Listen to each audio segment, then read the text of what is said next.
This is a targeting of human fertility, of human 1.0, because they're phasing it out.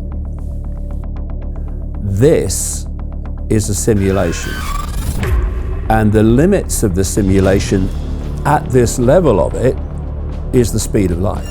When you create a computer game, virtual reality game, the creator writes the rules. What would we call that in the case of this being a simulation? The laws of physics. When you come into this reality, the human world, what are they telling you from cradle to grave to self-identify yourself with? They're saying, you are a man, you are a woman, you are something in between, you are this sexuality, you are that race, you are this religion, you are that income bracket. All these labels, that's who you are. But if you self-identify with those labels, you're self-identifying with limitation. We can only see this tiny narrow band of frequency called visible light. And the force that is manipulating human society is operating outside the band of frequency that we can see. So ultimately, how do we escape the trap? Being aware of it, then changing your energy, trying to vibrate at a higher energy source? The way out of the trap is to realize there is no trap. If you self-identify with being that level of spirit that is beyond the simulation, that level of spirit that is all that is, has been, and ever can be, that is eternal, indestructible, and infinite, and that's who you are, then you're out here. Know who you are, and it's over. Believe who they want you to believe you are. Tyranny.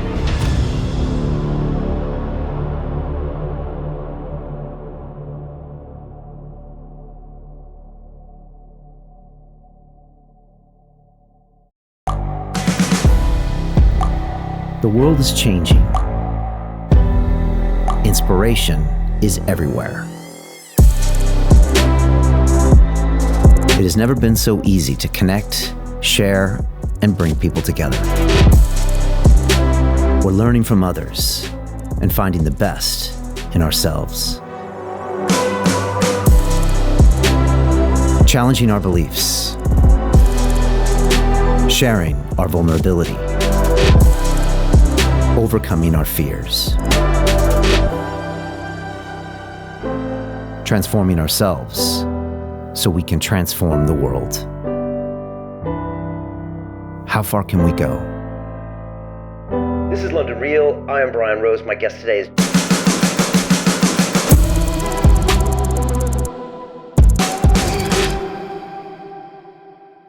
This is London Real. I am Brian Rose. My guest today is David Icke, the English author, broadcaster, and public speaker. For the past 30 years, you've been known as a professional conspiracy researcher, making it your mission to expose who and what is really controlling the world.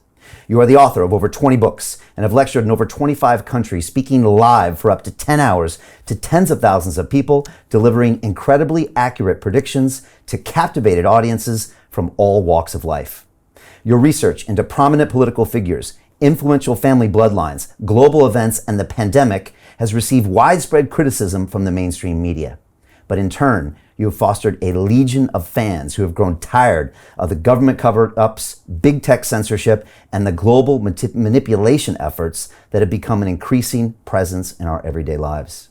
In 2020, you and I conducted an epic series of 5 record-breaking, long-form live broadcasts which fundamentally changed the world, allowing tens of millions of people access to an alternative narrative that was crucial in understanding the complicated and challenging times that we faced.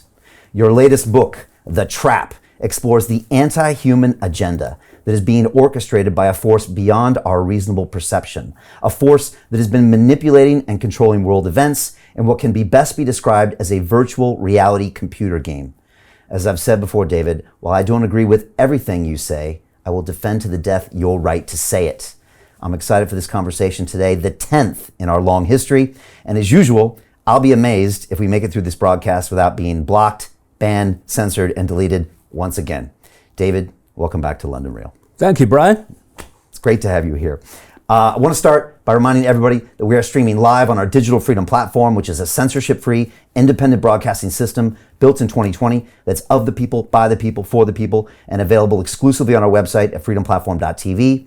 Can everyone watching now please share this link via the sidebar to any and all of your social media channels, Telegram chats, or email lists? Let me repeat that. Can everyone watching please share this link now via the sidebar to any and all of your channels? This is important. Simply ask your friends and family to give us 15 minutes and then they can decide.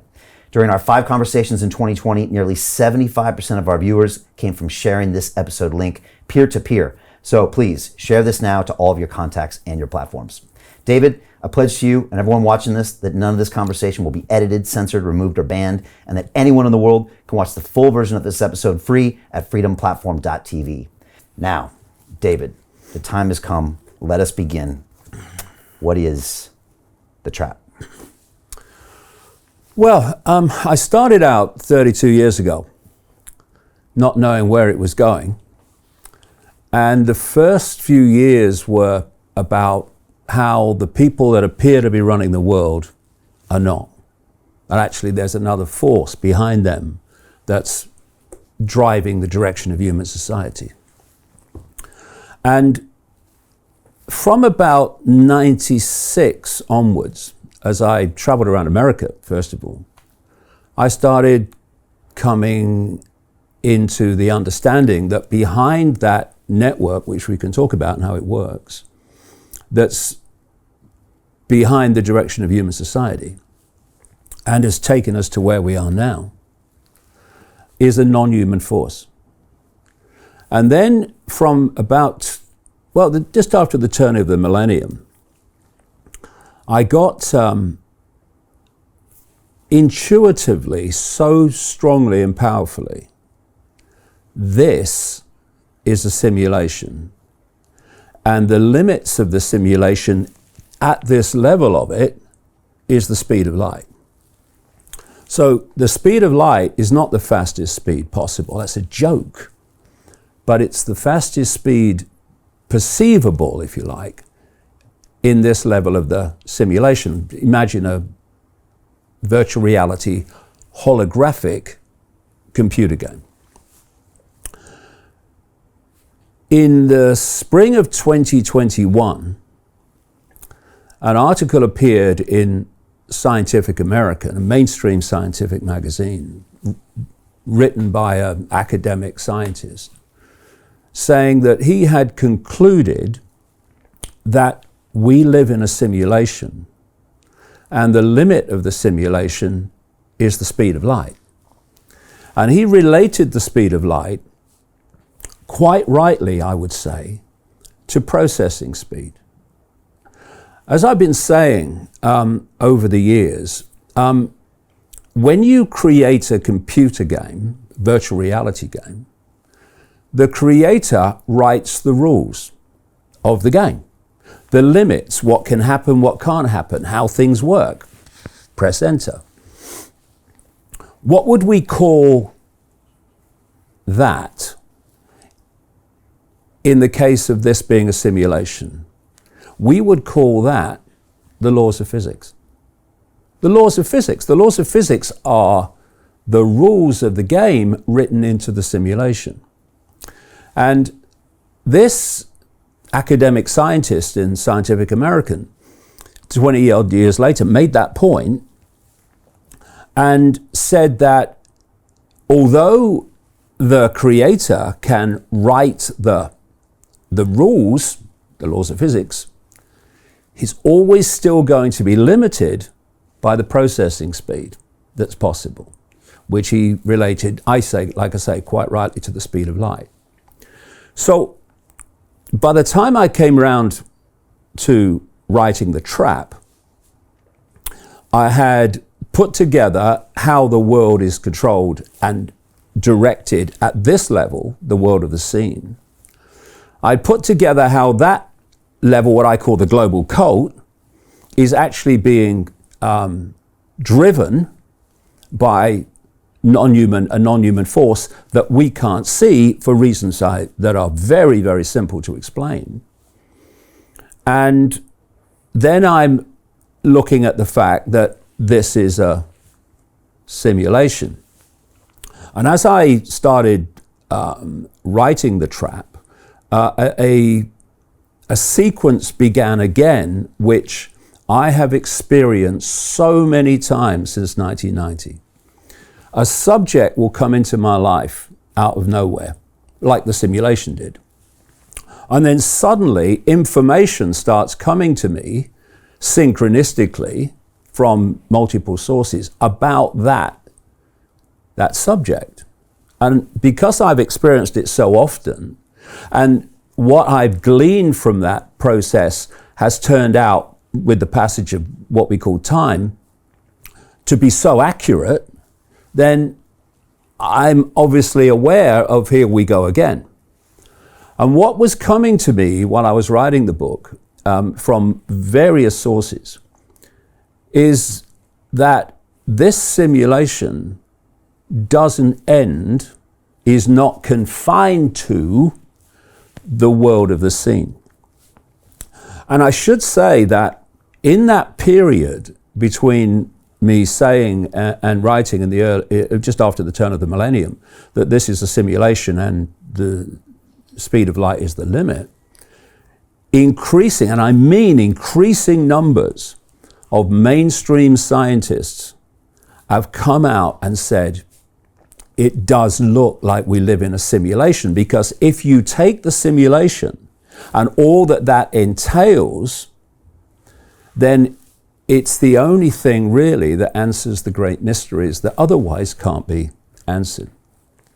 So we've had Rich Turrell at NASA, in the computer section of NASA, saying he believes that this is a holographic digital simulation, which is what I've been saying since the turn of the millennium. And by definition, if it's a simulation, it has to be created by some force because it's not, quote, natural. Then you have James Gates, a former scientific advisor to Barack Obama, who led a team which concluded this does look like we're in a simulation. They found phenomena in the energetic fabric of this reality that was the same as what you find in computerization and computers. Then there's Silas Bean, a physicist who led a team at the University of Bonn into, is this a simulation? Hey, it's Brian Rose, founder of the DeFi Academy. I've told you my 4-week crypto bootcamp is amazing, but don't take my word for it. This is what my students are saying. The DeFi Academy was an amazing experience for me. It took me totally out of my comfort zone. In this course, I was challenged, I was held accountable, and pushed to do things that honestly weren't always easy. It's been phenomenal, and I can't believe we're already up on our 4 weeks. It has flown by. Going through this DeFi accelerator by far was one of the best courses I've taken. You do this course, you really get into the nitty-gritty of the activities that will make you comfortable with decentralized finance. Thank you so much to Brian and everyone at London Real and the DeFi Academy for even putting together an amazing course like this. Anybody else that wants to do it, please sign up. It is well worth the money.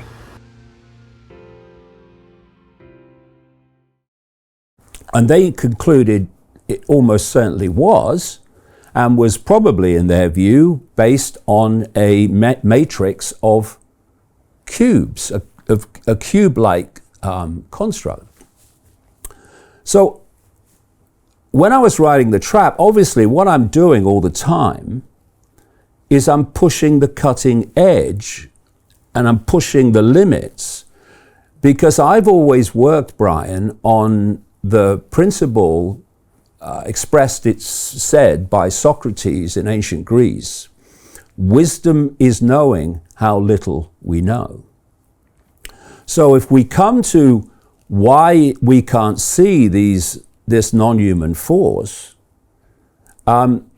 you'll kind of grasp, people will grasp why that statement, wisdom is knowing how little we know, is not only so true, but so bloody obvious. Because if I said to people, when you look through your eyes, can you see everything in the space you're looking at? Most people would say, yeah, mate, of course I can. Yeah, of course I can, yeah. Well, you can't. What we can see is the most ridiculously tiny range of frequency. It's almost laughable. According to mainstream science, the electromagnetic spectrum, which is overwhelmingly this reality, is 0.005% of what exists in the universe, in energy in all its different forms. Visible light, which is the only band of frequency that we can see, everything we see now is within that band of frequency, is a fraction of the 0.005%. So humans are blind, basically.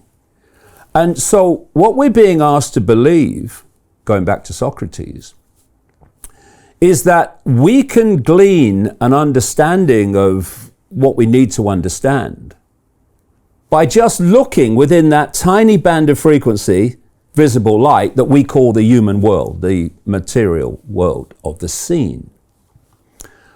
It's ridiculous. And if you look at religions on that basis, they are saying that all you need to know, and if you don't accept this, you're a blasphemer, is between the covers of a single book within a smear of 0.005% of what exists in the universe. So like I say, wisdom is knowing how little we know. It's not only blatantly true, it's breathtakingly bloody obvious. And that's why I keep pushing the edge, because at any point I know there's always more to know. So as I was putting the trap together and all this information was coming towards me, I started to think, well, a number of things. First of all, if this is a simulation, and for most of the human population, this simulation is not a nice place. It's a very challenging place. It's a very sinister place. It's a very unpleasant place. You know, there's people in the West that, you know, kind of live a decent life that they're quite happy with, although increasingly fewer as the economy collapses. But you look at most of the world, you look at Africa, South America, Central America, much of Asia, and you're looking at people really struggling. They're having really challenging lives. And again, you look around the West and you see how many more and more people are going through the same experience. So the question was, why the bloody hell would anyone come here? Why would consciousness enter this reality? And then there was a bigger question. Having experienced it, why would you come back? What? Because I've looked at what we call reincarnation over the years of mine.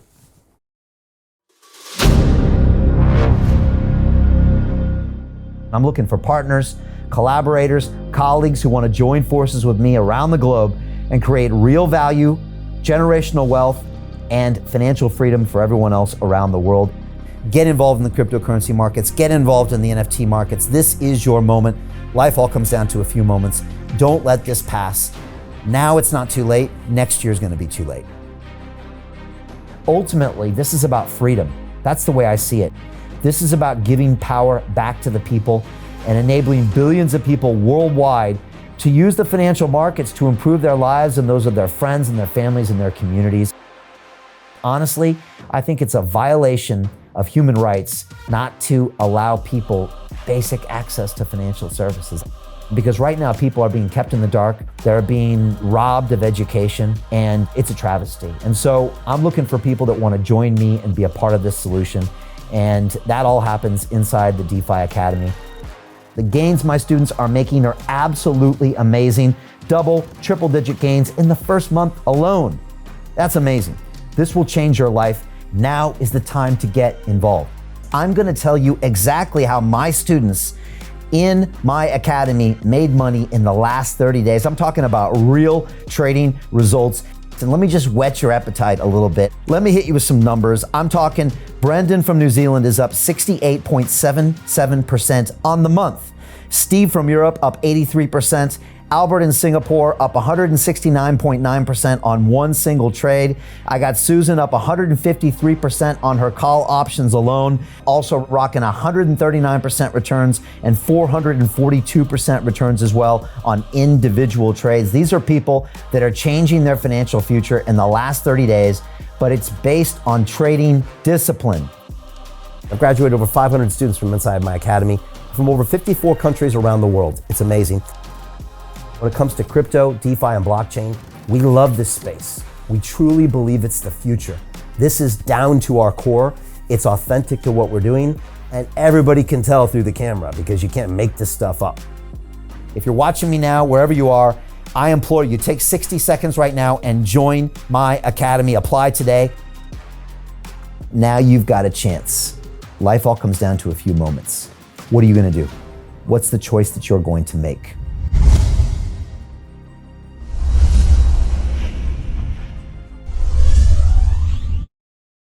My 30 odd years, and the evidence for it is actually overwhelming.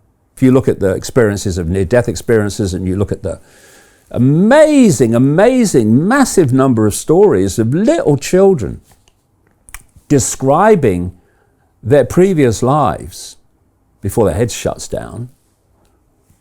And when the facts, detailed facts, are checked out, they are absolutely exactly right. Now, that's happened so many times to so many people all over the world. Obviously, you know, you go, whoa, this stuff's real. So we go back to the question, okay, reincarnation, okay, I accept that that is happening. But why would people keep coming back into this reality when it's a shite hole for enormous numbers of the human population? And then you ask, or you look at why we're told it's happening by the Eastern religions. And the New Age, which is the Eastern religions moved west, in fact. And they'll tell you that what happens is you have to keep reincarnating to learn lessons, to evolve to a level of enlightenment where you can not have to keep on the cycle of reincarnation. So, okay. According to the estimates of mainstream science, compared with the perceived size of the universe, planet Earth is the equivalent of a billionth of a pinhead. Okay.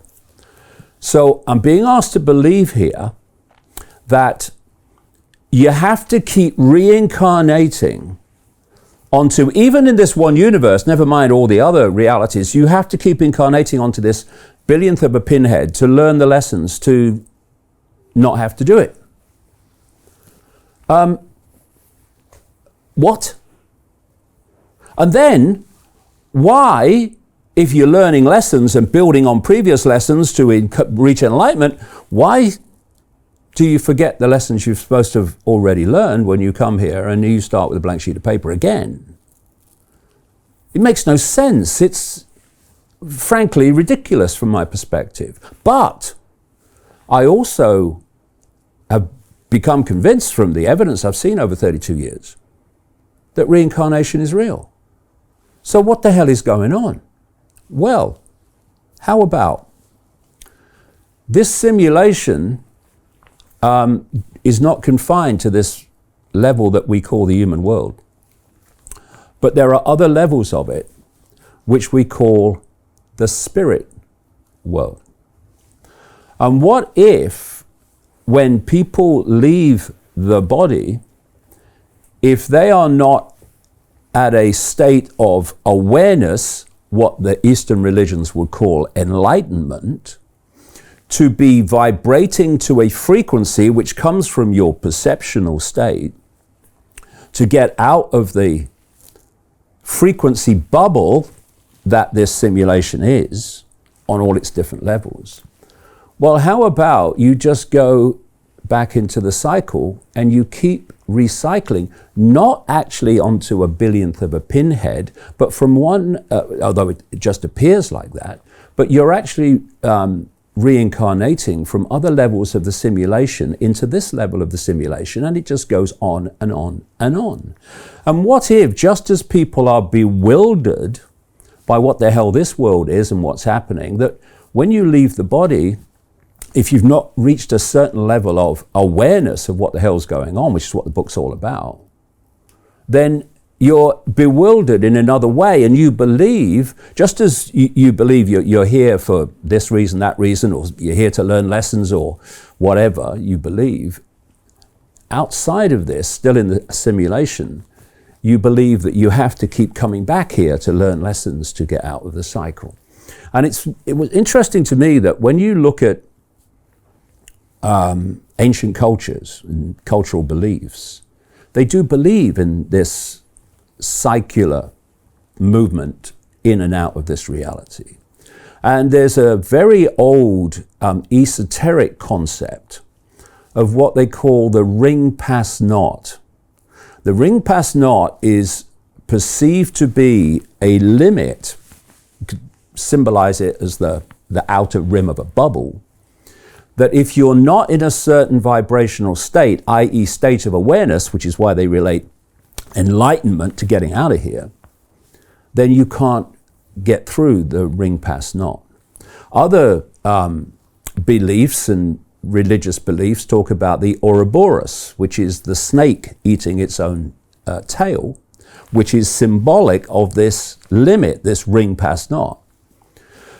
And so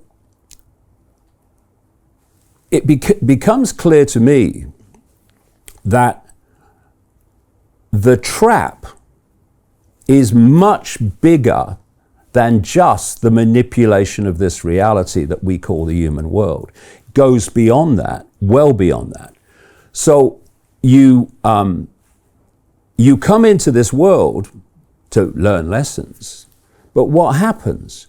You suffer from emotional and mental traumas and challenges. It pulls you into depression, into anxiety, into fear, the four-letter word that controls the world and if actually controls the simulation in all its forms. And you leave the body overwhelmingly in a low vibrational state, so you don't get out of here. The idea is that you keep control of perception, i.e. frequency, to the point where no one gets out of here. And you know, there are traps everywhere. Like there's the trap of, yeah, it's about reincarnation and learning lessons. It's a freaking trap. It's not about learning lessons. We don't have to learn lessons. We are all that is, has been, and ever can be. We don't have to learn lessons to stop incarnating on a billionth of a pinhead or into this level of the simulation, whichever you choose to symbolize it as. We can reach our own state of enlightenment just by the realization of who we are. And if you look at when you come into this reality, the human world, what are they telling you from cradle to grave to self-identify yourself with? The body and the labels of a human life. They're saying you are a man, you are a woman, you are something in between. You are this sexuality, you are that race, you are this religion, you are that income bracket, all these labels, that's who you are. And if you perceive yourself in those incredibly limited terms, because they're not who we are, they are experiences that who we are, consciousness is briefly having in a human life. But if you self-identify with those labels, you're self-identifying with limitation. When you self-identify with limitation, your sense of limitation becomes expressed vibrationally in a low vibrational state. Hey, do you want to profit from crypto? Then join my DeFi Academy. The Crypto DeFi Academy will help you create generational wealth. But don't take my word for it. Listen to my students. When I first got into crypto, I remember thinking to myself, I need to learn more. Brian Rose, learning crypto, learning DeFi, gotta do it. I am so grateful that I jumped in and did this. I had to break through some limiting beliefs that I can do this, that I can afford this, that I can be in this. It challenges the things that are deeply rooted within us. Joining DeFi Academy has been one of the best decisions I have made on my blockchain journey. This course was a life changer, a game changer, a huge eye-opener, coming from knowing practically nothing at the speed of the learning over 4 weeks was just fantastic. The information you provided in this class was invaluable. I feel far more confident in my next steps. You took complex concepts and made them easier to understand. What's different than so many other ones is it just doesn't tell you what to do. It actually makes you do it. This is for people who are serious about becoming traders. This is the way it should be done. I realized from this learning experience again that it is not about what you learn, but about who you learn it from. The energy was insane. I've never experienced such incredible energy on a live call. Brian Rose, you are a legend, my friend. It's the only thing in the market where you can get all information and learn everything what you need to know. Everything is so clear and so well done, and I am just forever grateful for this program. It made me feel so much more confident about crypto than I did before. I did not anticipate how passionate I was going to become about it. This course has been like a big learning experience for me, not just in the crypto space, but just in overall balance of life. What I've learned is, how to take ownership, of my life in a way that I really hadn't before.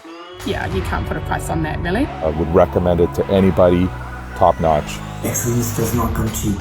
So if you want excellence, you gotta pay for it, but it's so worth it. Pull the trigger. That's what this course is about. You're not going to regret it, really. It's amazing. Thank you, Brian and team. So what are you waiting for? Crypto is happening now. Click the link below, submit your application, and let me mentor you on how to create generational wealth and build the decentralized financial infrastructure of the future.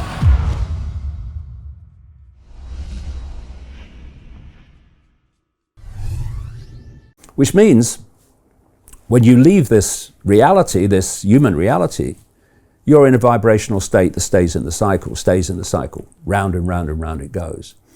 And, the other part of the trap is, where did the simulation come from? And I've been writing about this for quite a while. As Rich Terrell at NASA said, if this is a simulation, which he believes it is, who the hell created it? And this brings us to that question I posed earlier. Why can't we see that which is manipulating us in a non-human form, as I say it is? Well, because we can only see this tiny narrow band of frequency called visible light. And the force that is manipulating human society, controlling the simulation, actually created the simulation to enslave us by enslaving our perception. It's what the simulation is, enslavement of perception, is operating outside the band of frequency that we can see.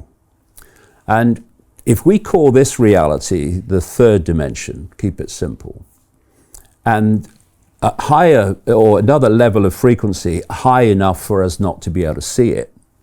The fourth dimension is what spiritual people call the astral dimension or the astral plane.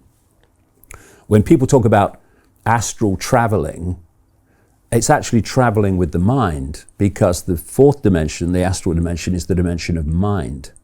And it's from there that this reality is manipulated, controlled, and orchestrated from. And if you look at, you talk to people about other dimensions, even if they accept that that's real, they perceive other dimensions to be way out there. Oh my God, they're way out there, these other dimensions. Well, some of them are. Some of them in frequency terms are so far from the frequency band that we're operating in, it's just ridiculous how far away they are. But other dimensions like this astral dimension, the lower level of it, the lower frequency level of it, actually is fusing into this. It bleeds into this reality.